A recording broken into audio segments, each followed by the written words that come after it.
فریاد کو سن سکتا ہے تو تو سن سکتا ہے. فنادا فی الظلمات، انہوں نے تین اندھیروں میں پکارا، لا الہ الا انت، اے اللہ تیرے سوا میرا کوئی معبود نہیں ہے، سبحانک تو پاک ہے، انی کنت من الظالمین، اے اللہ میں ظالم ہوں. قرآن کہتا ہے فاستجبنا له ونجيناه من الغم، ہم نے یونس کی دعا کو سن لیا اور ہم نے یونس کو غم سے نکال دیا.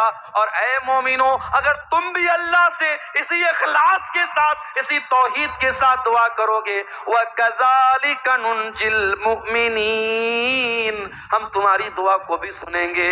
میرے پیارے ساتھیوں، اخلاص اپنے اندر پیدا کرو، توحید اپنے اندر پیدا کرو. آج مسلمان اس توحید سے دور ہے. آج بزرگوں کی قبروں پر مسلمان سر جھکا رہا ہے. آج مزاروں اور قبروں پر عورتیں جا کر کے اپنے ایمان اور اپنی عصمت کا سودا کر رہی ہیں. او میری پیاری ماں بہنوں، ہمیشہ اپنی توحید کی حفاظت کرنا. مر جانا، کٹ جانا، جل جانا، اپنی توحید سے کبھی کوئی سمجھوتا نہ کرنا. اللہ کے سوا کسی اور کے آگے کبھی ہاتھ نہ پھیلانا، اللہ کے سوا کسی اور کی بڑائی کبھی نہ بیان کرنا، اپنے ایمان اور توحید پر قائم رہنا. اس کے بغیر آپ سماج کی اصلاح نہیں کر سکتے. اور آگے بڑھیے. سماج کی اصلاح کرنا ہے، ہمیں اور آپ کو ایک کام اور بھی کرنا پڑے گا. مسلمان نوجوان آج پیسہ کمانے کی اندھی دوڑ میں بھاگ رہا ہے.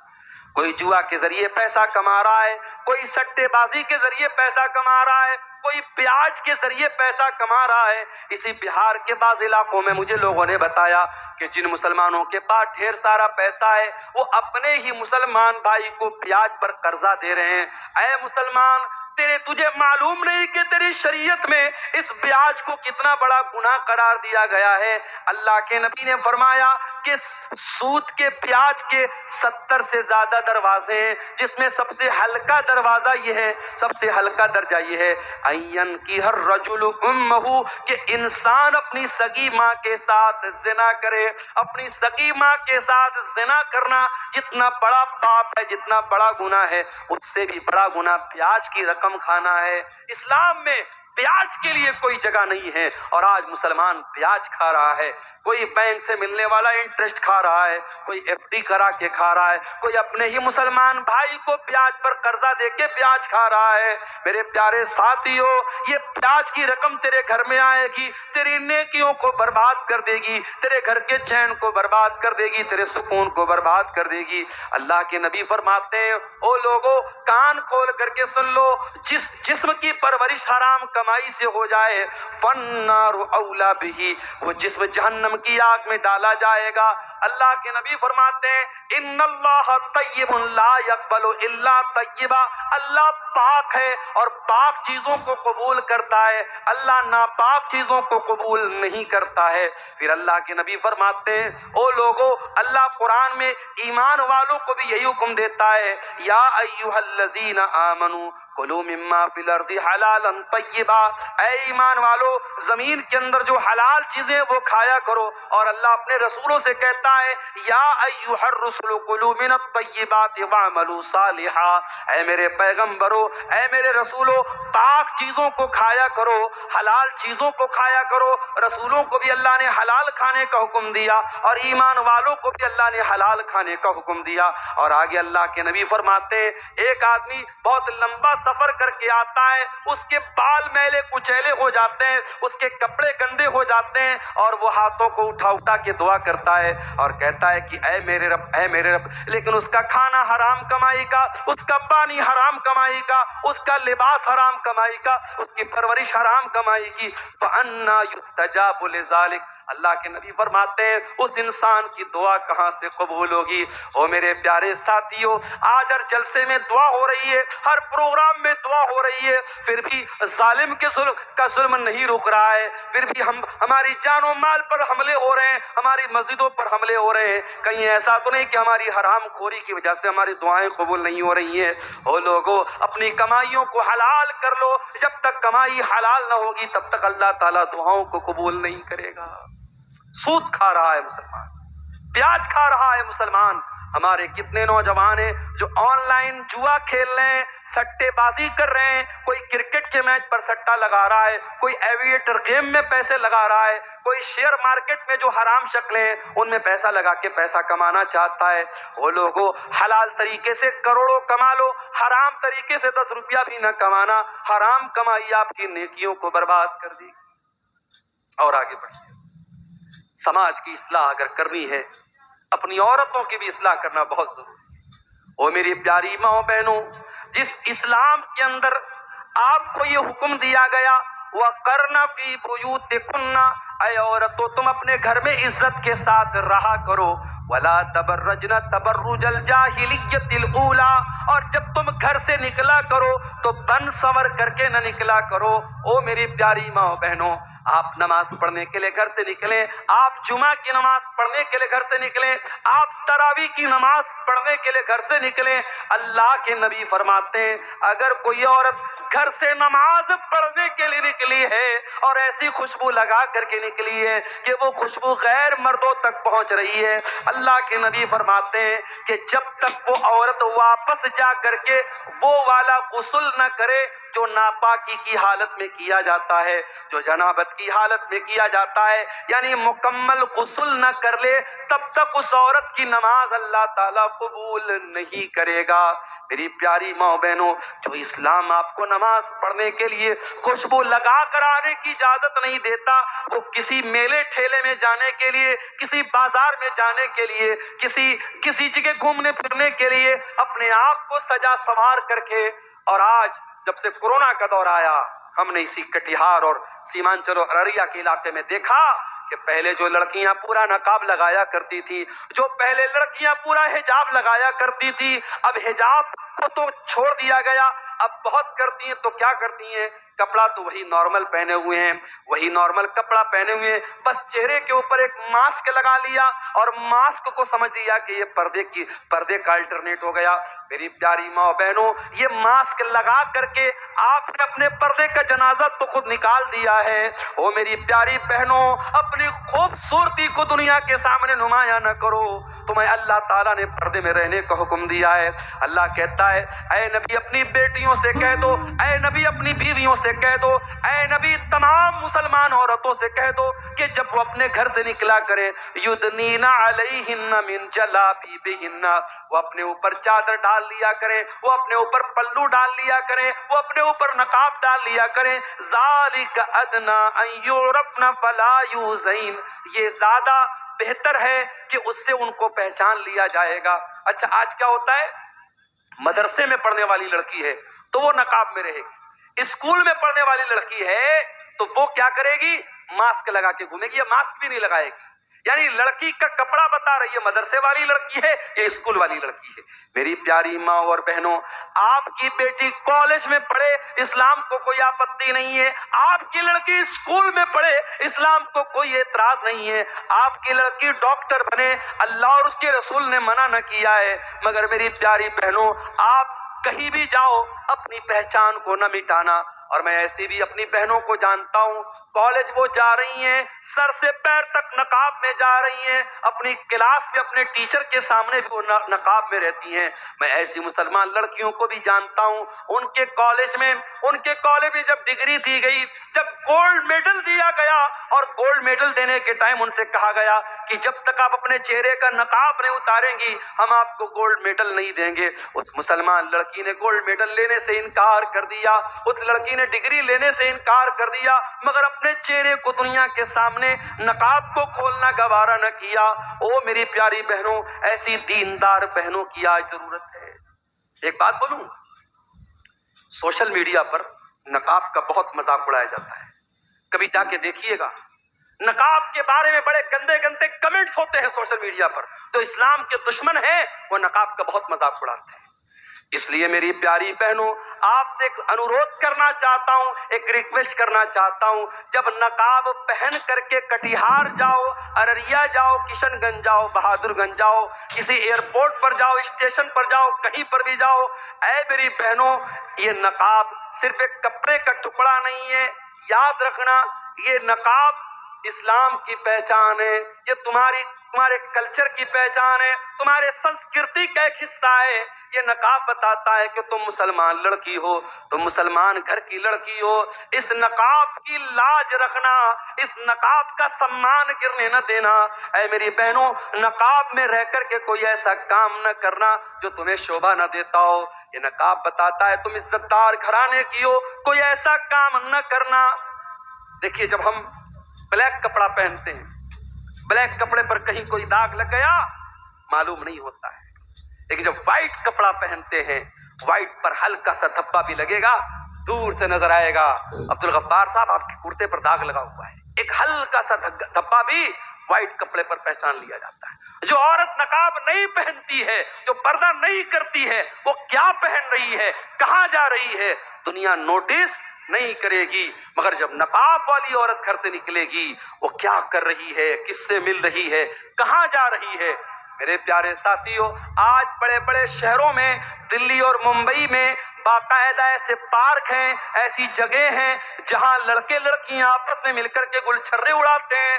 اور مجھے بتانے والوں نے بتایا کہ ان جگہوں پر کتنی برقع والی لڑکیاں ہیں جو اپنے بوائے فرینڈ سے جا کر کے ملتی ہیں، اپنے عاشقوں سے جا کر کے ملتی ہیں، اور نقاب میں ہیں، پردے میں ہیں، اور ان کا جو عاشق ہے اس کے ہاتھ کا کلاوہ بتا رہا ہے، اس کے ہاتھ کی انگوٹھی بتا رہی ہے وہ لڑکا مسلمان نہیں ہے، وہ لڑکا غیر مسلم ہے، وہ لڑکا مشرک ہے، وہ لڑکا کافر ہے، اور یہ مسلمان برقع پہن کر کے اس غیر مسلم لڑکے کے ساتھ جا کر کے زنا کر رہی ہے، اس کے ساتھ بدکاری کر رہی ہے۔ میرے پیارے بھائیوں، میں کہتا ہوں ان لڑکیوں کے ماں باپ کہاں مر گئے، ان کے گارجین کہاں مر گئے، یا تو وہ اتنے اندھے ہو چکے ہیں ان کو خبر بھی نہیں کہ ہمارے گھر کی بیٹی کہاں جا رہی ہے، یا وہ اتنے بھولے بھالے بن چکے ہیں کہ اپنی بیٹی کو انہوں نے کھلی چھوٹ دے رکھی ہے۔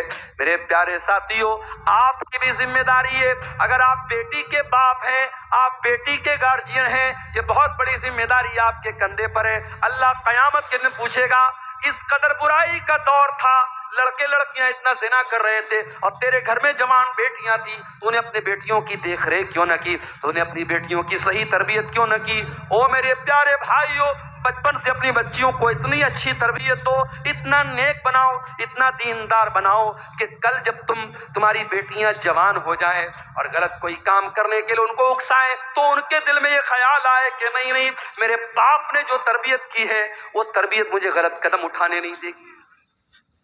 اور یاد رکھیے، جب بھی کوئی لڑکی بگڑتی ہے، جب بھی کوئی لڑکی غلط راستے پر جاتی ہے، تجربے کی بات آپ کو بتا رہا ہوں، ایکسپیرینس کی اور انوبھو کی بات آپ کو بتا رہا ہوں، لڑکیوں کے بگڑنے میں 3 لوگوں کا بہت بڑا ہاتھ ہوتا ہے۔ لڑکی اگر بگڑ رہی ہے، غلط راستے پہ جا رہی ہے، 3 لوگوں کا بہت بڑا ہاتھ ہے۔ کون 3 لوگ؟ جب حضرت مریم کو بچہ ہوا، عیسیٰ علیہ السلام پیدا ہوئے، اور مریم اپنے بچے کو لے کر کے قوم کے پاس پہنچی ہے، تو قوم کے لوگوں نے کیا کہا تھا؟ یا اخت ہارون ما کان ابوک امرأ سوء وما کانت امک بغیا، اے ہارون کی بہن، مریم کے کوئی بھائی تھے جن کا نام ہارون تھا، وہ بھی بہت نیک انسان تھے، اے ہارون کی بہن، نہ تو تیرا باپ برا انسان تھا، نہ تیری ماں بد چلن تھی، اے مریم تو یہ پاپ کہاں سے لے کے آ گئی؟ علماء نے لکھا ہے، پتہ یہ چلا کہ اگر لڑکی کا بھائی اچھا ہو، لڑکی کی ماں اچھی ہو اور لڑکی کا باپ اچھا ہو تو لڑکی کے بگڑنے کے چانسز بہت کم ہوتے ہیں۔ اگر لڑکیاں بہک رہی ہیں، اس کا مطلب یہ ہوا کہ بھائی گڑبڑ ہے، یا ماں گڑبڑ ہے، یا باپ گڑبڑ ہے۔ یہ 3 رشتے بہت اہمیت رکھتے ہیں۔ جس گھر میں لڑکوں کے تعلقات لڑکیوں کے ساتھ ہوں، اور جس گھر میں بہن یہ دیکھتی ہو میرا بھائی راتوں میں لڑکیوں سے بات کرتا ہے اور لڑکیوں کے ساتھ گھومتا پھرتا ہے، اس گھر کی لڑکیاں بھی وہ کام کرنے میں ہچکیں گی نہیں میرے پیارے ساتھیوں۔ اس لیے لڑکیوں پر چوڑی ٹائٹ کرنے سے پہلے اپنے گھر کے لڑکوں پر بھی چوڑی ٹائٹ کرو، اور ان کی بھی نگرانی کرو، اور ان کو بھی غلط کام سے روکو۔ اور یاد رکھو، زناکاری وہ راستہ ہے جس پر سے چل کے دوسرے لوگ ہمارے گھر تک آ سکتے ہیں۔ اللہ نے اسی لیے زناکاری کو راستہ قرار دیا ہے۔ اللہ نے فرمایا ولا تقربوا الزنا، اے ایمان والو تم زنا کے قریب بھی نہ جانا، انہو کان فاحشۃ، یہ بہت گندا کام ہے، وساء سبیلا، اور یہ بہت برا راستہ ہے۔ اسی راستے پر چل کر کے کوئی تمہارے گھر کی دہلیز تک بھی آئے گا، کوئی تمہارے گھر کی بہو بیٹی تک بھی آئے گا، اس لیے زناکاری سے اپنے گھر کو بچاؤ۔ تو نوجوانوں اور عورتوں سے میں کہنا چاہوں گا کہ سماج کے بگڑنے اور بنانے میں آپ کا بہت بڑا کردار ہے، اس کردار کو میری بہنوں میرے بھائیوں ہمیں اور آپ کو سمجھنے کی ضرورت ہے۔ اب ایک آخری چیز بیان کر کے ہم بات ختم کریں گے، سردیوں کا موسم ہے، بہت دیر تک آپ کو بٹھانا مناسب نہیں ہے۔ سماج کی اصلاح اگر ہمیں اور آپ کو کرنی ہے میرے پیارے ساتھیوں، ایک کام ہم کو اور کرنا پڑے گا۔ آپ جانتے ہیں اسی بہار میں اسکولوں اور مدرسوں میں مجھے بھائیوں نے بتایا کہ بڑی سختی ہو گئی ہے۔ پہلے ٹیچر آتے تھے، کتنے بجے آئے کتنے بجے گئے کوئی خبر نہیں ہوتی تھی، اب ایپ آ گیا، اب باقاعدہ ایپ پر ٹیچر اسکول میں آیا اس کو حاضری لگانا ہے، اسکول سے نکلا اس کو حاضری لگانا ہے۔ اگر ٹیچر اسکول کے باہر کہیں دوسری جگہ سے حاضری لگائے گا، ایپ بتا دے گا کہ ٹیچر صاحب اسکول میں نہیں ہیں۔ اب ظاہر ہے کہ سختی بڑھ گئی، اب سختی بڑھ گئی تو اب ٹیچر کو وہاں رہنا پڑے گا، اور اگر کوئی ٹیچر بغیر چھٹی لیے اسکول نہیں آیا تو پھر آگے سے ادھیکاری کا فون آتا ہے کہ فلاں ٹیچر کیوں نہیں آیا۔ اتنی سختی ہے تو سارے ٹیچر ٹائم سے آ رہے ہیں، سارے ٹیچر ٹائم سے جا رہے ہیں۔ جب سختی ہوتی ہے، یا یہ کہہ لیجئے کہ جب یہ احساس ہوتا ہے کہ ہمیں اوپر والے کو جواب دینا پڑے گا، انسان آٹومیٹک ڈسپلن میں آ جاتا ہے۔ میرے پیارے ساتھیوں، ہم سے اوپر اور سب سے اوپر ایک ذات ہے، اور وہ اللہ کی ذات ہے، اور وہ ہر منٹ ہر پل ہر لمحہ ہم کو دیکھ رہی ہے۔ دنیا والے ہماری ریکارڈنگ کریں یا نہ کریں، اللہ تبارک و تعالی ہمارے ایک ایک عمل کو ریکارڈ کر رہا ہے، اور اللہ کی ریکارڈنگ کا سسٹم اتنا مضبوط ہے کہ اللہ کی ریکارڈنگ کا کیمرہ کبھی آف ہونے والا نہیں ہے، وہ 24/7 آن ہے۔ اللہ کے فرشتے ہر لمحہ ریکارڈ کر رہے ہیں۔ اللہ قرآن میں کہتا ہے وَإِنَّ عَلَيْكُمْ لَحَافِظِينَ کِرَامًا کاتبین یعلمون ما تفعلون، اے میرے بندو تمہارے اعمال کو ہمارے فرشتے ریکارڈ کر رہے ہیں، تمہاری ایک ایک حرکت کو وہ نوٹ کر رہے ہیں، ایک ایک چیز کو وہ نوٹ کر رہے ہیں، اور اللہ تبارک و تعالیٰ خود ہمارے ایک ایک عمل کو دیکھ رہا ہے۔ ان ربک لبالمرصاد، اللہ نگرانی کر رہا ہے، اللہ تبارک و تعالیٰ تمہارے ایک ایک حرکت پر اللہ کی نظر ہے، اور جب تم راستہ چلتے ہو، جب تم راستے میں جاتے ہو، تمہاری آنکھیں کہاں جا رہی ہیں، تم کیا دیکھ رہے ہو، کیا بول رہے ہو، اللہ تعالیٰ تمہاری آنکھوں کے اشارے کو بھی جانتا ہے۔ یعلم خائنۃ الاعین وما تخفی الصدور، اللہ تعالیٰ تمہاری آنکھوں کی چوری کو بھی جانتا ہے، اور تمہارے دل میں کیا چھپا اللہ وہ بھی جانتا ہے۔ اس لیے میرے پیارے ساتھیوں، اگر اللہ کے سامنے کھڑے ہونے کا ڈر نہیں پیدا ہوگا، اللہ کے سامنے جواب دینے کا ڈر پیدا نہیں ہوگا، یہ کرپشن نہیں رک سکتا، یہ بھرشٹاچار نہیں رک سکتا، یہ برائی نہیں رک سکتی۔ آج بہار میں BPSC کی پریچھا ہوئی اور اس کے بعد پیپر لیک ہونے کی خبر آئی، آج پٹنہ میں تمام اسٹوڈنٹ دھرنے پر بیٹھے ہوئے، کیوں یہ ہو رہا ہے؟ یہ بار بار پریچھائیں کیوں لیک ہو رہی ہیں؟ یہ بھرشٹاچار کیوں ہو رہا ہے؟ کیونکہ 4 پیسوں کے لیے آج انسان لالچ میں پڑ جاتا ہے، اور یہ نہیں سوچتا ہے کہ میرے اس بھرشٹاچار سے لاکھوں اسٹوڈنٹس کا اور لاکھوں لوگوں کے مستقبل کا جو ہے اس کے اوپر سوالیہ نشان لگ سکتا ہے۔ میرے پیارے ساتھیوں، اگر بھرشٹاچار کو روکنا ہے، اگر کرپشن کو روکنا ہے، اگر چوری کو روکنا ہے، اگر گنڈا گردی کو روکنا ہے، اگر حرام خوری کو روکنا ہے، تو ہمیں اور آپ کو اپنے دل میں آخرت کا ڈر اور اللہ کے سامنے جواب دہی کا ڈر ہمیں اپنے اندر پیدا کرنے کی ضرورت ہے۔ ہر جلسے میں تقریر ہو رہی ہے۔ پرسوں میرا پروگرام تھا ممبئی میں۔ اب ظاہر ہے کہ آپ ارریا کے ایک گاؤں میں رہتے ہیں، اب آپ گاؤں کے لیول پر اگر بات کریں گے، گاؤں میں بہت ساری برائیاں ہوتی ہیں، لیکن جب آپ ارریا میں جائیں گے تو ہو سکتا ہے کچھ اور برائیاں آپ کو مل جائیں، آپ پٹنہ میں جائیں گے تو ہو سکتا ہے کچھ اور بڑی برائیاں آپ کو مل جائیں، اور جب آپ ممبئی جیسے شہر میں جائیں تو ظاہر ہے کہ برائیوں کا لیول اور بڑا ملے گا آپ کو، اور بڑا شہر ہے، اور زیادہ وہاں لوگ ترقی کر رہے ہیں، اور زیادہ وہاں پر آپ کو برائیاں ملیں گی۔ تو وہاں میرا جو ٹاپک تھا، عنوان تھا ممبئی کے اندر، نوجوانوں کے اندر جو برائیاں ہیں ان پر مجھے بات کرنی۔ تو جلسے کے پہلے، پروگرام کے پہلے ایک نوجوان میرے پاس آیا، اس نے مجھ سے پوچھا کہ مولانا آپ کا ٹاپک کیا ہے، آپ کا عنوان کیا ہے؟ میں نے بتا دیا کہ میرا یہ عنوان ہے۔ تو اس نے کہا کہ مولانا یہ بتائیے کہ اس طریقے کے عنوانات پر اتنی تقریریں ہو رہی ہیں، اتنے بیانات ہو رہے ہیں، اس کا بینیفٹ کیا ہے، اس کا فائدہ کیا ہے؟ کیا سماج میں برائی میں کوئی کمی آ رہی ہے؟ سیمانچل کہ جس علاقے میں اس وقت میں موجود ہوں، ممبئی وغیرہ میں ہم لوگ جاتے ہیں، آدھا گھنٹہ 40 منٹ ٹائم ملتا ہے، اس میں بھی اگر 1-2 منٹ زیادہ ہوا پرچی آ جاتی ہے، شیخ صاحب وقت ختم ہو گیا، اور بھی علماء لائن میں بیٹھے ہوئے ہیں۔ اور آپ کے ہاں 2 گھنٹے 1.5 گھنٹے آرام سے تقریر ہوتی ہے، اس کے بعد بھی اگر مقرر تھک جائے اور اجازت مانگنے لگے تو پیچھے سے دھیرے سے کان میں کوئی آ کے کہتا مولانا تھوڑا اور بولیے، ابھی پبلک پیاسی ہے۔ یعنی ہم سننے کے عادی ہو چکے ہیں۔ تو اس نوجوان نے سوال کیا کہ مولانا بینیفٹ کیا ہے، فائدہ کیا ہے؟ کیا برائیوں میں کوئی کمی آ رہی ہے؟ کوئی کمی نہیں آ رہی۔ ہر تقریر میں زنا کے اوپر بولا جا رہا ہے۔ 10 سال پہلے کے حالات آپ دیکھیے، 2014 کے، اور آج 2025 میں ہم داخل ہو چکے ہیں۔ 10 سال کے بعد کیا زنا کے واقعات میں کمی آ گئی؟ مجھے یاد ہے غالباً 2011 یا 12 میں دلی میں چلتی بس میں ایک لڑکی کا ریپ ہوا تھا۔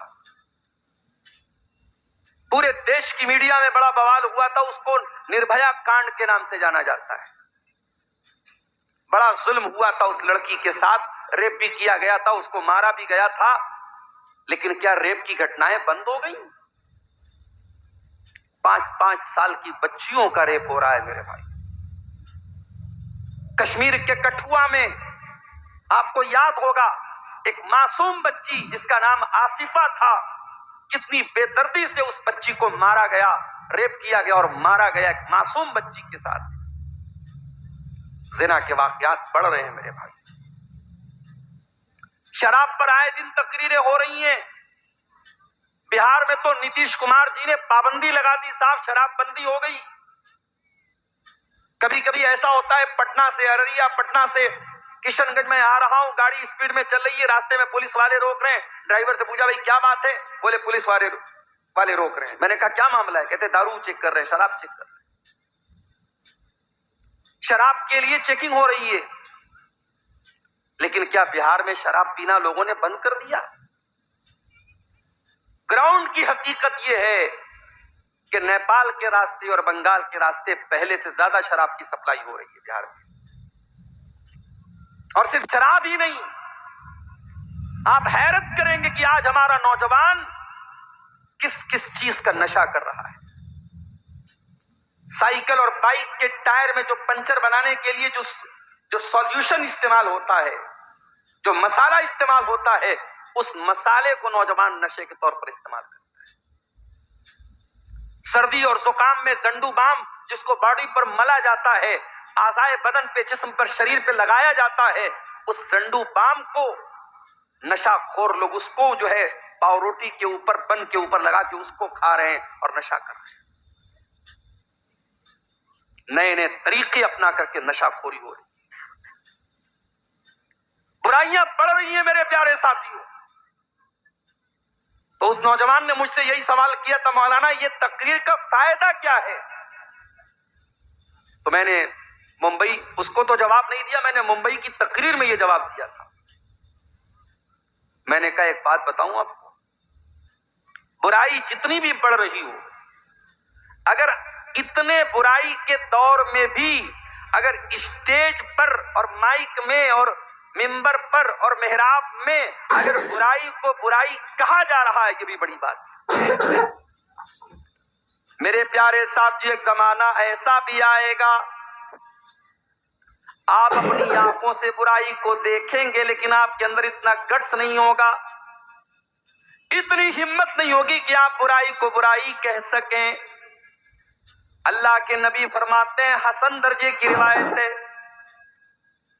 یہ دنیا اس وقت تک فنا نہ ہوگی، اس وقت تک ختم نہ ہوگی، یعنی قیامت اس وقت تک نہیں آئے گی جب تک ایک انسان دوسری عورت کے ساتھ پبلک پلیس پر، ساروجنک استھل پر، عام مقام پر، عام راستے میں سرے عام زنا کرے گا، سرے عام راہ چلتے زنا کرے گا۔ اور اس دور کا جو نیک انسان ہوگا، جو متقی انسان ہوگا، جو پرہیزگار انسان ہوگا، وہ کون ہوگا؟ جو زنا سے روکنے والا نہ ہوگا، جو ان دو زنا کرنے والوں کو منع کرنے والا نہ ہوگا، بلکہ اس دور کا متقی انسان وہ ہوگا جو کہے گا لو واریتھا وراء ھذا الحائط، اے میرے بھائی یہ چلتے راستے میں تو کام یہ کام تو نہ کر، تو پبلک پلیس پر تو یہ کام نہ کر، تو اس باغ کے پیچھے چلا جا، تو دیوار کے پیچھے چلا جا، تو بند کمرے میں جا کے جو کرنا ہے تو کر لے، سب کے سامنے مت کر۔ اس دور کا متقی انسان وہ ہوگا جو زنا کرنے والے سے کہے گا سب کے سامنے تو مت کر، تو جا کے دیوار کے پیچھے تو یہ کام کر، تو سب کے سامنے مت کر۔ میرے بھائیوں، برائی پر اگر بات ہو رہی ہے، یہ بات کا ہونا بھی بڑی بات ہے، اور ہمیں معلوم نہیں ہے، میں اللہ کا فضل و کرم، میں اپنی کوئی خوبی نہیں مانتا ہوں، اللہ کا فضل و کرم مانتا ہوں۔ آج یوٹیوب پر تقریر سن کے جب ہم اس کے کمنٹس میں دیکھتے ہیں، بعض نوجوان جب یہ کمنٹ کرتے ہیں کہ میں تقریر سننے کے بعد میں پہلے نماز نہیں پڑھتا تھا، میں نماز پڑھنے لگا۔ بعض نوجوان واٹس ایپ پر میسج کرتے ہیں کہ مولانا آپ کی تقریر سنتا ہوں، فلاں برائی میرے اندر تھی، اب میں نے توبہ کر لی ہے، میرے لیے دعا کیجئے گا۔ میرے پیارے ساتھیوں، ہم نہیں جانتے کون انسان ہماری بات سن کر کے اگر توبہ کر لے، اصلاح کر لے، اور وہی ایک انسان کی توبہ تقریر کرنے والے کے لیے بھی، تقریر کو آرگنائز کرنے والے کے لیے بھی، جلسہ کرانے والے کے لیے بھی نجات کا ذریعہ بن جائے، مغفرت کا ذریعہ بن جائے، ہم نہیں جانتے میرے پیارے سے۔ اسی لیے اللہ کے پیارے نبی حضرت علی سے کہتے ہیں لَأَن يَهْدِيَ اللَّهُ بِكَ رَجُلًا خَيْرٌ لَكَ مِنْ حُمْرِ النَّعَمِ، اے علی تمہارے ذریعے اللہ تعالیٰ اگر کسی ایک انسان کو ہدایت دے دے، ایک انسان تمہارے ذریعے صحیح راستہ پا جائے، اے علی تو تمہارے لیے سرخ اونٹوں سے بہتر ہے۔ اس زمانے کی بہت بڑی پراپرٹی ہوتی تھی سرخ اونٹ، بہت بڑی دولت ہوتی تھی سرخ اونٹ۔ اللہ کے نبی نے فرمایا کہ اے علی اگر تیرے ذریعے ایک انسان ہدایت پا جائے تو تیرے لیے یہ سرخ اونٹوں سے بہتر ہے۔ اس لیے میرے پیارے ساتھیوں، اصلاح معاشرہ کی یہ باتیں اور یہ تقریریں ہوتی رہنی چاہیے۔ اب آئیے، جو آیت کریمہ میں نے آپ کے سامنے پڑھی تھی، دو آیتیں الگ الگ قرآن سے میں نے پڑھی تھی۔ پہلی آیت میں نے پڑھی تھی سورہ روم کی، آئیے اس آیت کا ترجمہ دیکھتے ہیں، پھر بات کو آگے بڑھاتے ہیں۔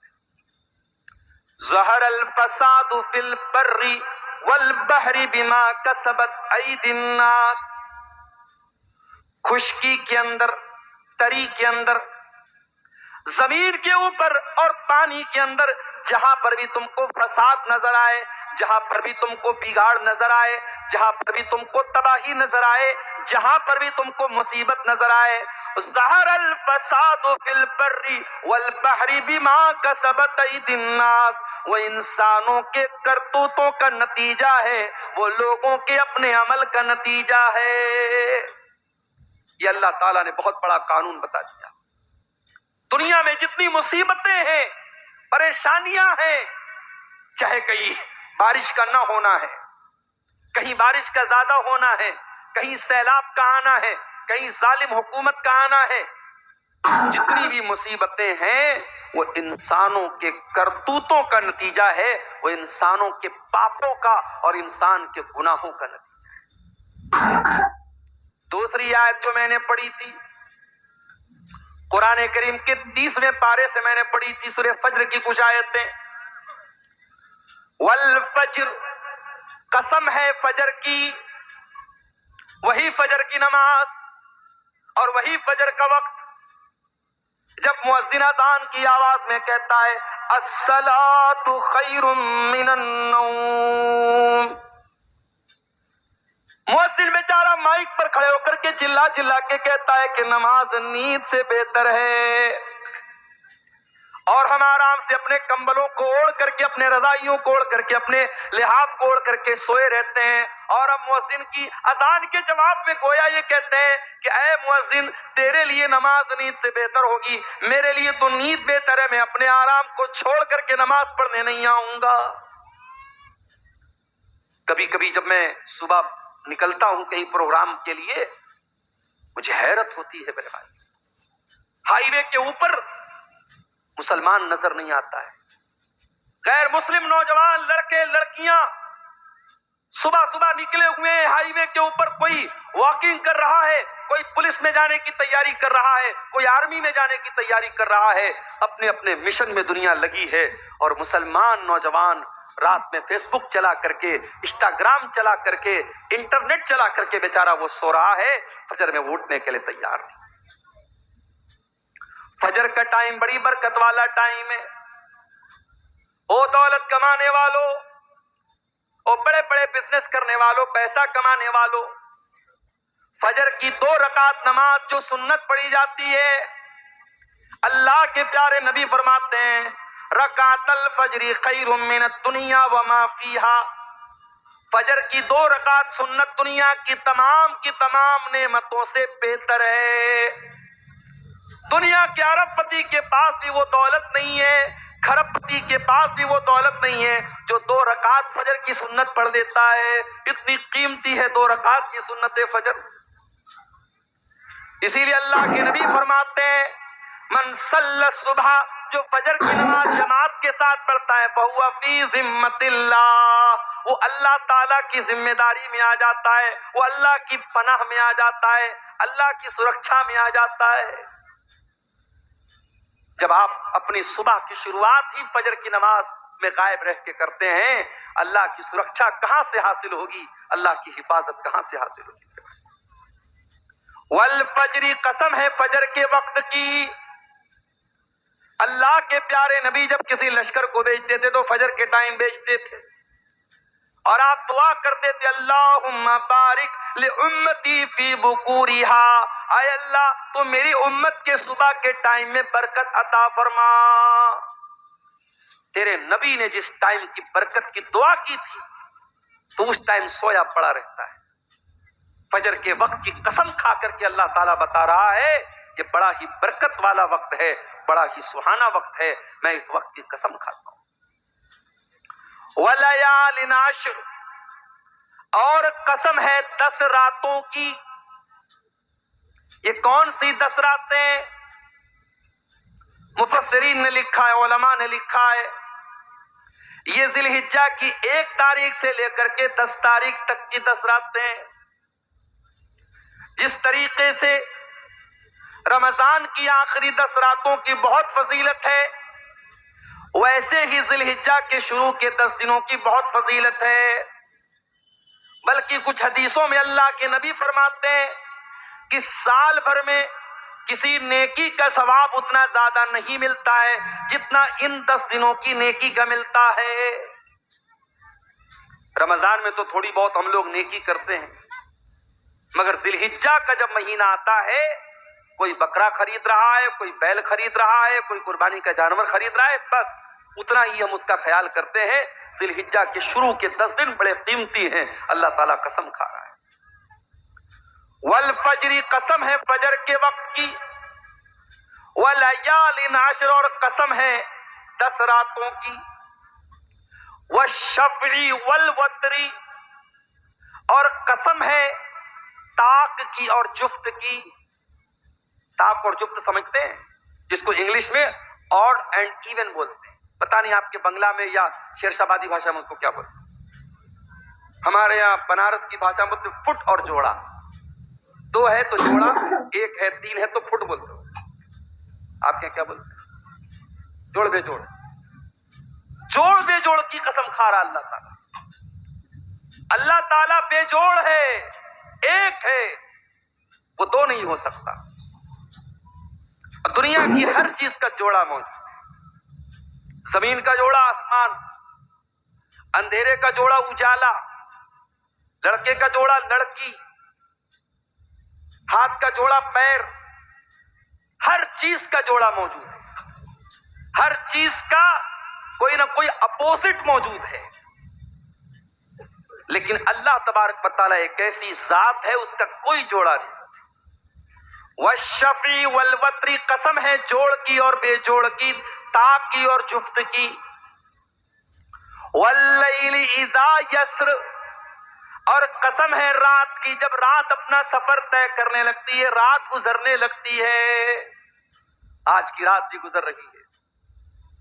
میں آپ کے علاقے میں ابھی آ رہا تھا، میری اہلیہ کا فون آیا، بات ہونے لگی، پوچھ رہی تھی پہنچے نہیں پہنچے. اچانک جیسے 12 بجا گھڑی میں تیز تیز پٹاخے کی آواز آنے لگی.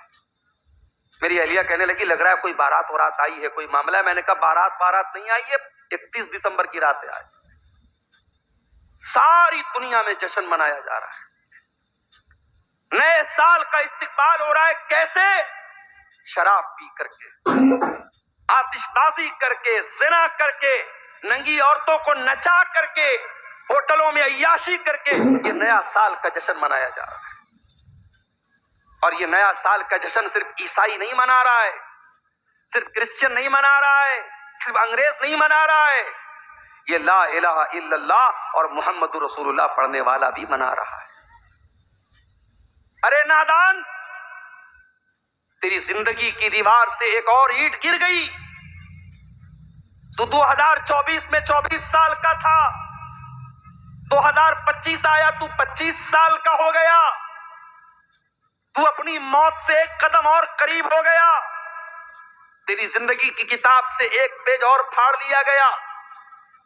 تیری زندگی کی دیوار سے ایک اور اینٹ چھین لی گئی. اور تو سیلیبریٹ کر رہا ہے، تو شبھ کامنائیں دے رہا ہے، تو میسیجز کر رہا ہے. نئے سال کی رات میں میسج کام نہیں کرتا. آپ کو یاد ہوگا کمپنیوں کا میسج آ جاتا ہے کہ بھئی آج کی رات میسج کام نہیں کر رہا ہے. اتنا زیادہ لوگ ایس ایم ایس بھیج رہے ہیں، انٹرنیٹ کام کرنا بند کر دیتا ہے کبھی کبھی. اتنا رش ہو جاتا ہے انٹرنیٹ کے اوپر. واللیل اذا یسر، قسم ہے راتوں کی، رات اپنا سفر طے کر رہی ہے. یہی رات ہے کوئی ہوٹل میں ناچ رہا ہے اور آپ بگلا ڈانگی کے اس جلسے میں اس پنڈال کے نیچے بیٹھ کر کے اللہ اور اس کے رسول کی باتوں کو سن رہے ہیں. کوئی اللہ کا بندہ ایسا بھی ہوگا جو رات کے اس سناٹے میں بیٹھ کر کے اللہ کی بارگاہ میں دعائیں کر رہا ہوگا. کوئی اللہ کا بندہ ایسا بھی ہوگا جو تہجد کی نماز پڑھ رہا ہوگا. کوئی اللہ کا بندہ ایسا بھی ہوگا جو اپنے گناہوں پر شرمندہ ہو کر کے اللہ سے معافی مانگ رہا ہوگا، اللہ سے توبہ کر رہا ہوگا، اپنے گناہوں پر رو رہا ہوگا. واللیل اذا یسر، قسم ہے رات کی جب وہ اپنا سفر طے کرتی ہے. رات چلتی رہتی ہے، رات چل رہی ہے اور رات میں لوگ اپنا اپنا کام کر رہے ہیں. حل فی ذالک قسم لذی حجر، اے میرے بندو میں فجر کی قسم کھا رہا ہوں، میں 10 راتوں کی قسم کھا رہا ہوں، میں طاق اور جفت کی قسم کھا رہا ہوں، میں مختلف چیزوں کی قسم کھا رہا ہوں. حل فی ذالک قسم لذی حجر، کیا کسی عقل مند کو اس قسم کے اندر کوئی اہمیت نظر آتی ہے؟ کیا یہ قسم عقل مندوں کو دعوت فکر دے رہی ہے؟ کیا عقل مند لوگ غور کر رہے ہیں کہ اللہ قسم کیوں کھا رہا ہے؟ الم تر کیف فعل ربک بعاد، کیا تم نے نہیں دیکھا کہ اللہ تعالیٰ نے قوم عاد کے ساتھ کیا کیا؟ یہ قوم عاد کون سی قوم تھی؟ یہ لمبے تڑنگے لوگ ہوتے تھے، اونچی اونچی ہائٹ ہوتی تھی ان کی، پہاڑوں کو پر اپنا گھر بناتے تھے اور بڑی طاقتور قوم تھی یہ. مارے طاقت کے کہا کرتے تھے من اشد منا قوہ، ہم سے زیادہ طاقتور کون ہے، ہم سے زیادہ شکتی شالی کون ہے، ہم سے زیادہ سپر پاور کون ہے؟ اللہ کہہ رہا ہے تم نے دیکھا نہیں ہم نے قوم عاد کے ساتھ کیا کیا؟ ارم ذات العماد، یہ بڑے بڑے لمبے پلر والے مکان بناتے تھے. التی لم یخلق مثلها فی البلاد، اتنی طاقتور قوم پیدا نہیں کی گئی. التی لم یخلق مثلها فی البلاد، ایسی قوم دنیا میں کبھی پیدا نہیں ہوئی۔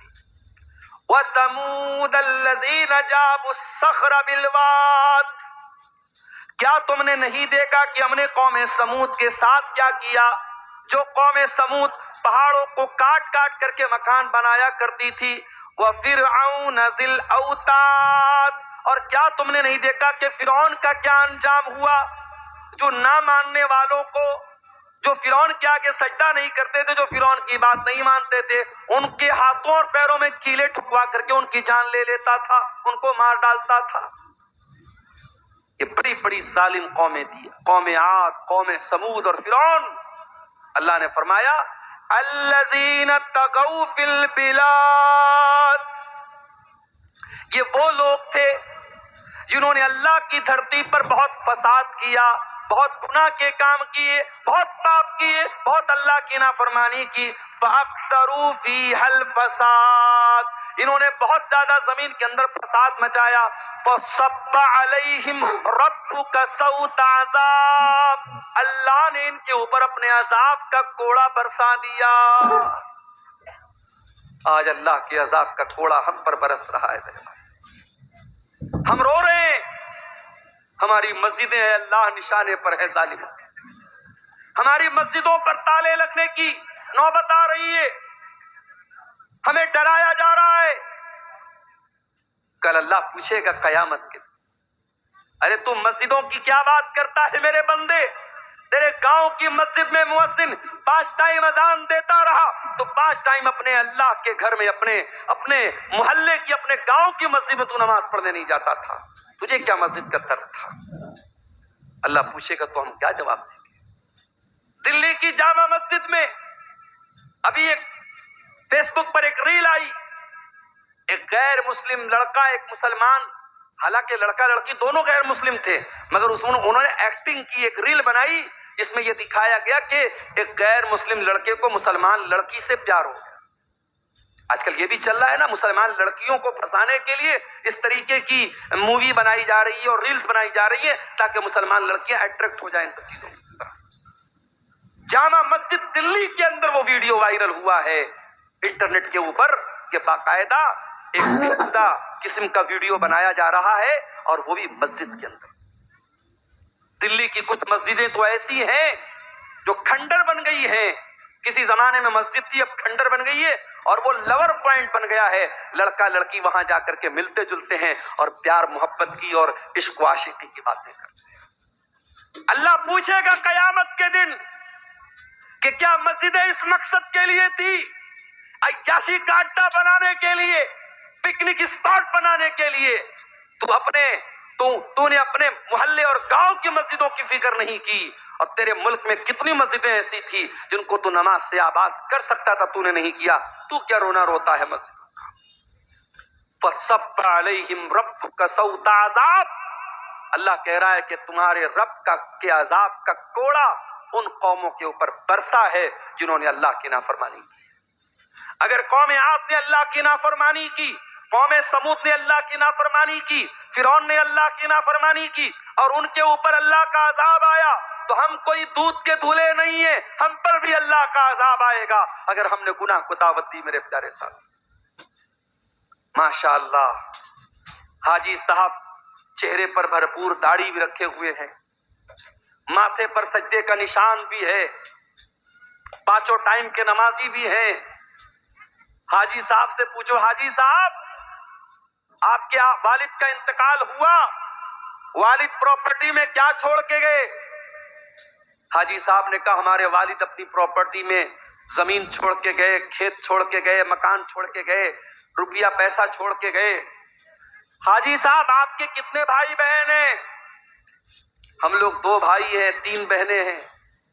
حاجی صاحب آپ نے اپنی بہنوں کو اپنے باپ کی وراثت میں، اپنے باپ کی پراپرٹی میں، اپنے باپ کے ترکے میں سے حصہ دیا؟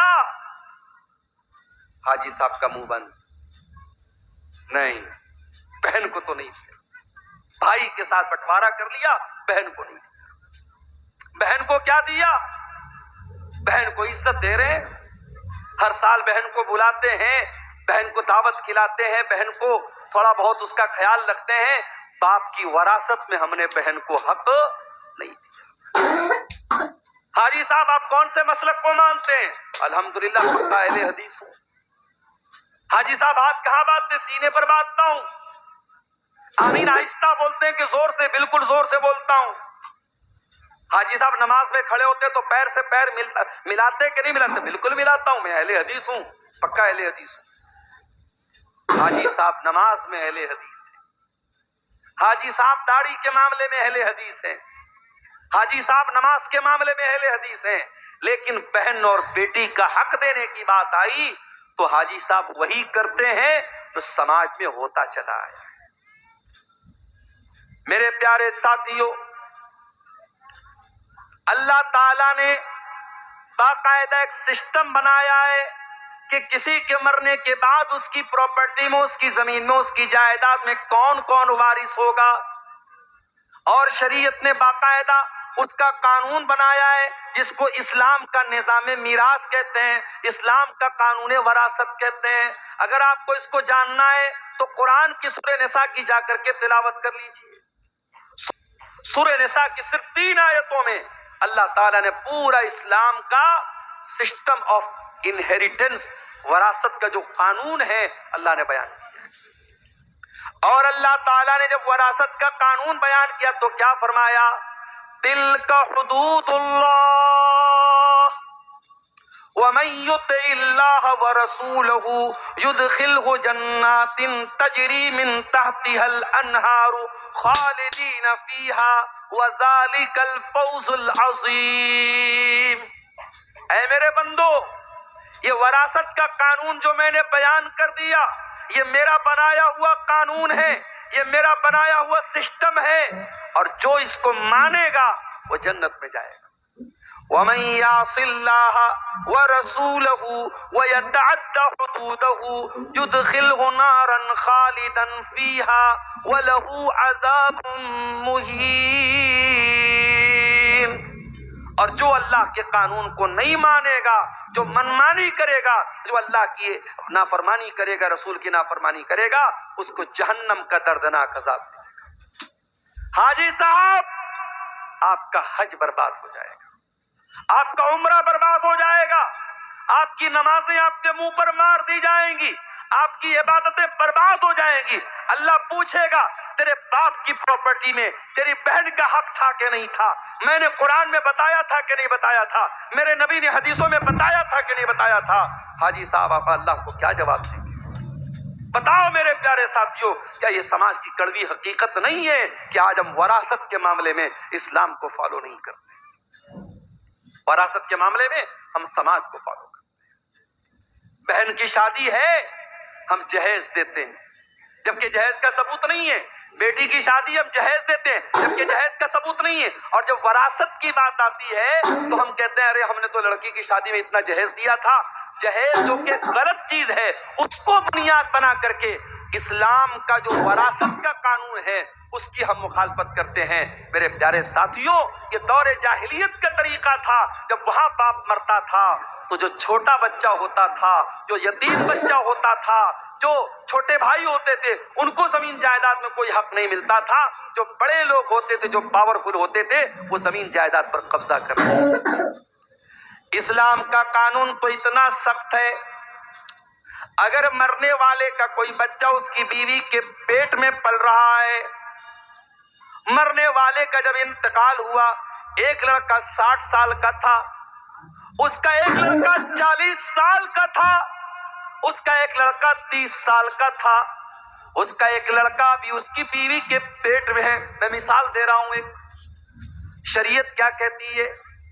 باپ مر گیا، اس کا اگر کوئی بیٹا 60 سال کا بھی ہے، کوئی 40 سال کا بھی ہے، کوئی 30 سال کا بھی ہے، کوئی اس کی بیوی کے پیٹ میں ابھی پل رہا ہے، جب وہ بچہ پیدا ہوگا تو جتنا حصہ 60 سال والے کو ملے گا، جتنا حصہ 30 سال والے کو ملے گا، جتنا حصہ 20 سال والے کو ملے گا، اتنا ہی حصہ، اتنا ہی حق اس بیوی کے پیٹ سے پیدا ہونے والے بچے کو بھی ملے گا۔ یہ ہے اللہ کا بنایا ہوا قانون، یہ اللہ کا بنایا ہوا نظام ہے۔ طاقت کے بل پہ اور اپنے جسمانی طاقت کے بل پر کوئی اپنے باپ کی وراثت نہیں پاتا ہے، بلکہ رشتے کی بنیاد پر جو مرنے والے سے جتنا قریب ہے اور جس کا جیسا رشتہ ہے اس حساب سے اس کا حصہ بنتا ہے۔ اور آگے بڑھیے، اسی سماج میں ہم دیکھتے ہیں لڑکی پیدا ہوئی، باپ کی پیشانی پر بل پڑ گئے، یہ لڑکی کہاں سے آ گئی؟ حالات یہ ہیں، گورنمنٹ کی اسکیمیں آتی ہیں، ابھی پرائم منسٹر صاحب کی ایک اسکیم چل رہی ہے سکنیا سمردھی یوجنا، لڑکیوں کے نام پر پیسہ اکٹھا کرو، جب وہ 20 سال کی ہو جائیں، شادی کے قابل ہو جائیں تو آپ کے پاس اچھا خاصا پیسہ ہو جائے۔ یعنی کہیں نہ کہیں سماج میں یہ سوچ موجود ہے کہ لڑکی آئی ہے تو ایک بوجھ بن کے آئی، بیٹی پیدا ہوئی تو ماں باپ کے ماتھے پر بل پڑ گئے، یہ مصیبت کہاں سے آ گئی؟ کل جب یہ لڑکی جوان ہوگی ہمیں اس کی شادی کرنا پڑے گا، اس کے جہیز کا انتظام کرنا پڑے گا۔